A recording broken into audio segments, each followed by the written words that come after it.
రైతుల శ్రమను తగ్గిస్తూ వారి సమయానికి విలువనిస్తూ ఖర్చును నియంత్రిస్తూ పంటల దిగుబడిని రైతుకు రాబడిని తెచ్చే నాణ్యమైన ఉత్పత్తులు అందించడంలో ప్రముఖ పాత్ర పోషిస్తున్నాయి ఇప్పుడు అందుబాటులోకి వస్తున్న టెక్నాలజీలు. డ్రోన్లు, రోబో ట్రాక్టర్లు వంటివి రైతులకు మ్యాన్ పవర్ సమస్యను అధిగమించేలా చేయడంలో ప్రధాన పాత్ర పోషిస్తున్నాయి. వ్యవసాయంలో వస్తున్న శాస్త్ర సాంకేతిక పరిజ్ఞానాన్ని నేటి రైతులు అందిపుచ్చుకోవడానికి మొగ్గు చూపుతున్నారు. ఇది అందరు రైతులకు అందుబాటులో రావాలి కూడా.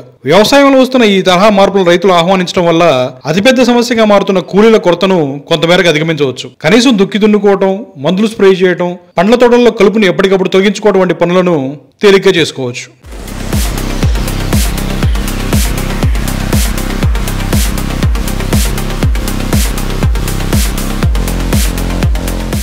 రోబో తరహా టెక్నాలజీతో రైతుకు సేవలు అందిస్తుంది ఫామ్ రోబో కంపెనీ. తేలికపాటి దుక్కులు దున్నుకోవడం దగ్గర నుండి మందులు స్ప్రే చేసుకోవడం, పండ్ల తోటలు, పందిరి కూరగాయల వంటి పొలాల్లో కలుపు తీసే సమస్యను తేలిక చేయడం, మోతవరును తగ్గించే విధంగా ట్రాలీ రూపొందించడం వంటి అనేక ఉపయోగాలతో రైతుకు అందుబాటులో ఉంది ఈ రోబో.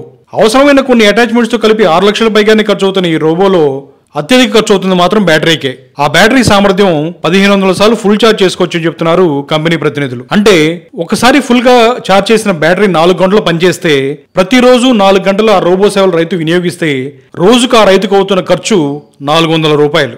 ఈ ఫామ్ రోబో పనితీరు మరియు ఇతర వివరాలను కంపెనీ ప్రతినిధులను అడిగి తెలుసుకుందాం.